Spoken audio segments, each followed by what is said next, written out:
Okay, here's how I made my one and only Taco Bell cake. Step by step. First things first, you gotta set up your cake, ice it, make that bad boy smooth. I usually set my cake up, put it in the freezer, let it get firm, pull it out, ice it, put it back in, pull it out, ice it, put it back in. Just kidding. But yeah, you gotta put 2 coats of icing. Since this cake had a lot of colors, I made parchment bags. That way I could use them, take the tip out, clean it, and throw the rest away. It just saves a lot of time. But if you don't want to do that, you could use regular bags. I started with my first color using a rose tip going along the bottom of the cake. You'll do this again and again for each color that you have. Here's a close-up of me doing the next line with the orange. Ooh! And then we're coming in hot with the yellow. Just kidding, but look at this.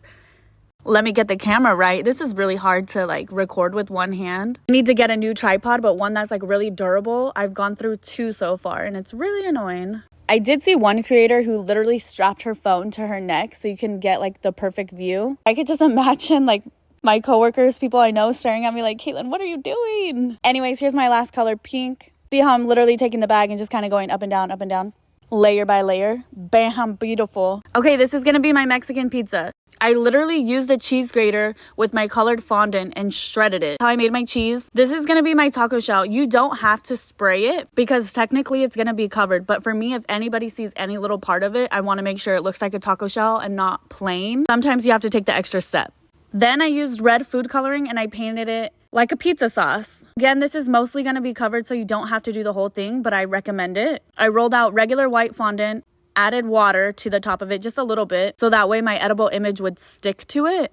If not, it won't hold together, if that makes sense. I used an X-Acto knife and cut it out. And then after that, the cake is iced in buttercream, so the fondant just literally sticks to the cake. If you look closely at my board, there's a buttercream dot. I do this when I'm decorating the cake because I have my favorite part and that's gonna be my front. So I base all of my finishing details off of that dot. Then I'm gonna add this nacho cheese to the top of the cake. Just kidding, it's drip. Could you imagine if I actually added nacho cheese to the cake?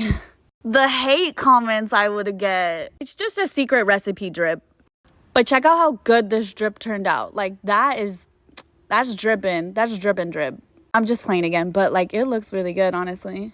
So really fast, I just gotta add that fondant pizza, the hot sauce packets, a receipt that I made. Look how it turned out. Ooh! It's all edible.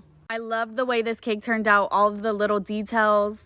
I even added the 57 to the hot sauce packet and the receipt was custom upon their request. He likes a chalupa and a Mountain Dew. I'd say it's looking pretty good.